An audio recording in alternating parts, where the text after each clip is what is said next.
When I used to play runner games as a kid, like Temple Run, Subway Surfer, or even Vector, I used to wonder, why are these people running?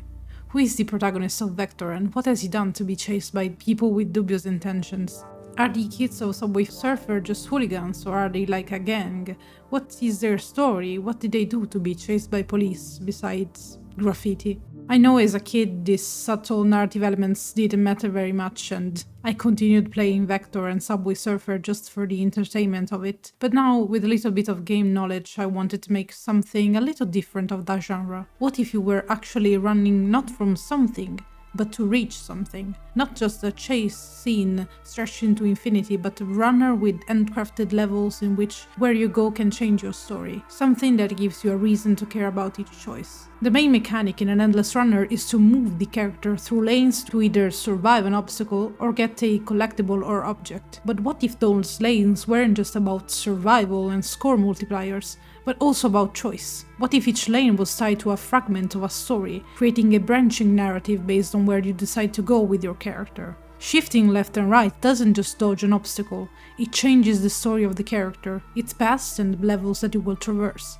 This brief description can already tell you a bit about this project and that you won't play it as an endless runner, and as a matter of fact it would probably fall under the category of narrative walking simulator or similar. The idea behind this little game is very simple, and for now I'm calling it Just Keep Walking. But now, before telling you what you're running from, let me begin when it all started. My name is Alessia. I began the prototyping of Just Keep Walking in the midst of a summer in between one of my bachelor's degree years. I wanted to make a prototype of an endless runner where the choices you had to make led to your survival in a vibrant world, in a project that was inspired a lot by the Trail Frontier Challenge. So it started as a jagged survival game with some post-apocalyptic premises, but definitely less horror than now, and with no real direction in mind. I wanted to understand how to make endless running mechanics and turn events in a real engine, using placeholder assets and choice actor blueprints and a turn mechanic where the player chooses the direction to take by pressing the usual movement keyboard keys. The project was fun to work on, but with the new academic year and new responsibilities and projects, I kinda dumped it. It haunted me a little, to be honest. Not in a bad way, more like unfinished business. You know that feeling when you start something that has potential and then life happens. Yeah. I went on a big hiatus, focused on other things, but sometimes I used to get a thought in the back of my mind. What if I continued that project? Until the next summer after graduation, where I took the repository back to life and continued working on the prototype. I actually encountered a series of problems and limits dictated basically by how I wanted to do things.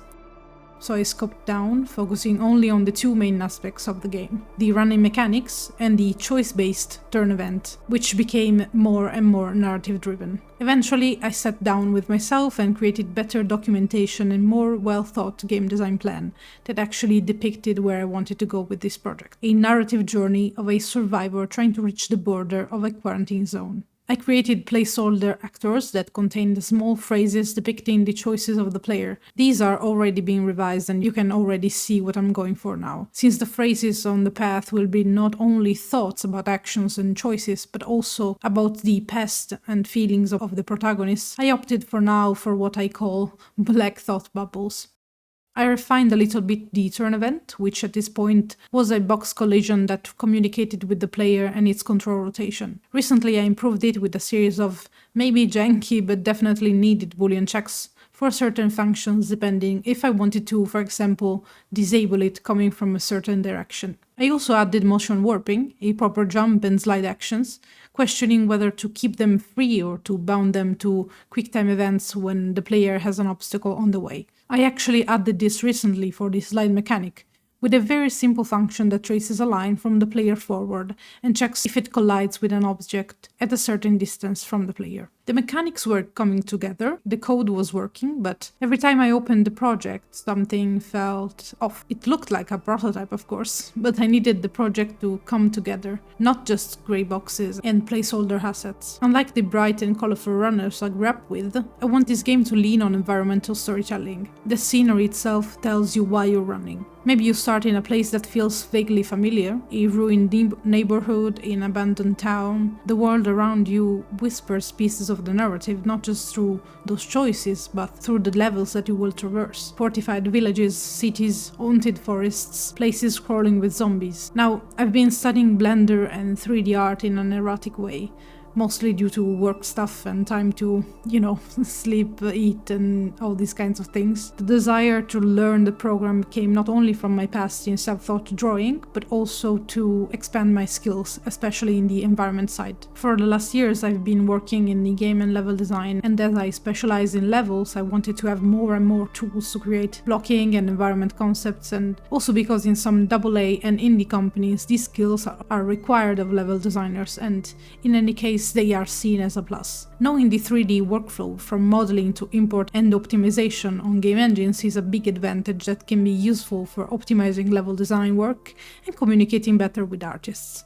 So I've also obtained some courses on environmental art and later low poly modeling to learn the basics, and right now it's becoming pretty fun. In the beginning though, it was not fun at all. If you've ever studied Blender, you know, it's humbling, it's frustrating. For following a course, I once modeled a barrel that looked like a deformed potato, I don't know. I spent hours on wood modules that ended up looking like a cardboard cutout and obsessing over workflows that could be simplified with a modifier or just more knowledge and experience on the software. My learning process is still very much ongoing and I still consider myself a beginner. But for the sake of this project, I found a sweet spot to ease myself and create a demo that is at least a little bit cohesive, I hope. And in order to do that, I'm following the golden rule of game development. I've realized that I mostly wanted to set a mood, create tension and the world building, focusing on the narrative and evocative aspect of the world instead of the realism and fidelity. I was mainly limited by my experience with Blender, but I also like to think that I was inspired by PS2 graphics, games with simple elements but cool pixelated filters and post-processes, and old school games in general that use environmental art as a means to limit the number of visible elements and clutter on screen. I'm trying to find the style of the game through the use of low poly assets with a slightly pixelated post-process, and I think for now it can do the job. It absolutely needs refinement, lighting, color correction and more fog, but one thing at a time. Especially working a full-time job and doing this on the side, I started to question every feature of the game. I asked myself, does this make the core loop better? For example, does running from a car or complex obstacle make the narrative choices more meaningful? No. I cut the enemy AI I was planning, the moving cars and some other health systems and health pickups I was prototyping, all to focus on what matters for a simple project like this. So you might ask, Alessia, what left then? Well, the core game. You run for your life, evading obstacles and zombies, traversing a post-apocalyptic zone. You see your thoughts and choices in front of you. When you pick a path, the story shifts and you land on a different part of the map, with new possibilities, new choices to make, and in the future, new crucial game events.